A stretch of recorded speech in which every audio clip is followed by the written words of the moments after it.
So here we are on our outside potting bench, and we're going to be potting up some of our tender climbers, which we're going to be growing on as a stock plant, and hopefully we'll be taking some nice cuttings from them next year. So we've got a Cobea Pringlei, and it's grown in a 1 litre deep pot, and we're going to be potting it up into a 2 litre deep. So scoop in a bit of compost,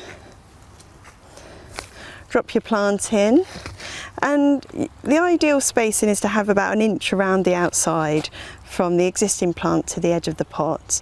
You don't really want to go much bigger than that, because then you might be over potting, in which case the plant will probably wilt and not thrive.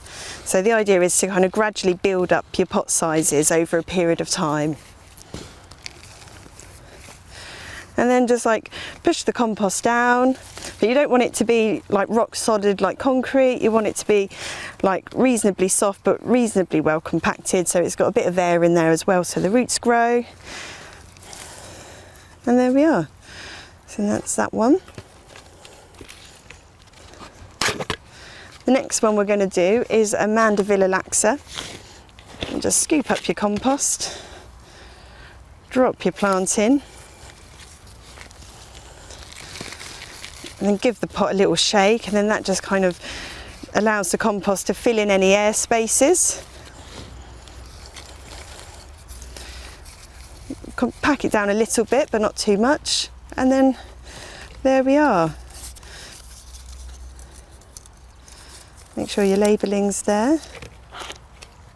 The next one we're going to do is a Lophospermum urabensis. And the same principle, just scooping up your compost with your pot, drop your plant in, and just use your hand like a little spade and shake your compost down so it fills in all the spaces. Compact it a little bit but not too much. Make sure your label's on there.